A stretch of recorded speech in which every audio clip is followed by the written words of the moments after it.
আজি নিদিব নেকি মেট্ৰিক 2026 চূড়ান্ত ফলাফল।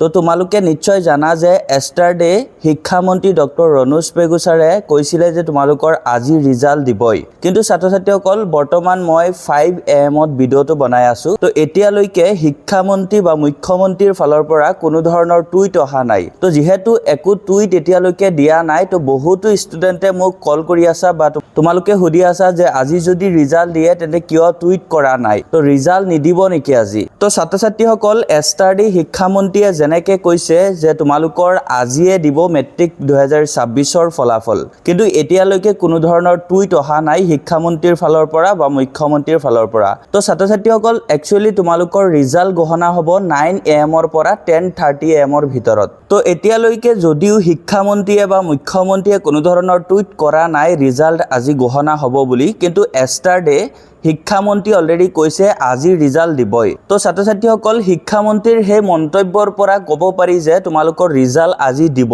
তো টুইট এতিয়ালৈকে কৰা নাই যদিও ৰিজাল্ট দিয়াৰ কিছু সময়ৰ আগতে হ'লেও টুইট কৰিব শিক্ষামন্ত্ৰীয়ে বা মুখ্যমন্ত্ৰীয়ে। তো ছাত্ৰ ছাত্ৰীসকল তোমালোকে 9 AM লৈকে ৱেইট কৰা। যদি 9 AM লৈকে কোনো ধৰণৰ টুইট নকৰে শিক্ষামন্ত্ৰী বা মুখ্যমন্ত্ৰীয়ে, তেন্তে তোমালোকে ভাবিবা যে আজি তোমালোকৰ ৰিজাল্ট ঘোষণা নহয়। কিন্তু যদি তোমালোকৰ আজি ৰিজাল্ট ঘোষণা নহয় তেন্তে কাইলৈ অৰ্থাৎ 11 এপ্ৰিলত তোমালোকৰ ৰিজাল্ট দিয়াটো 100% চিয়ৰ হয়। গতিকে ছাত্ৰ ছাত্ৰীসকল তোমালোকে একদম টেনশ্যন লৈ নাথাকিবা। বহুতে মোক কল কৰি আছিলা বা বহুতে তোমালোকে মেছেজত সুধি আছিলা এতিয়ালৈকে টুইট কিয় কৰা নাই যদি আজি ৰিজাল্ট দিব।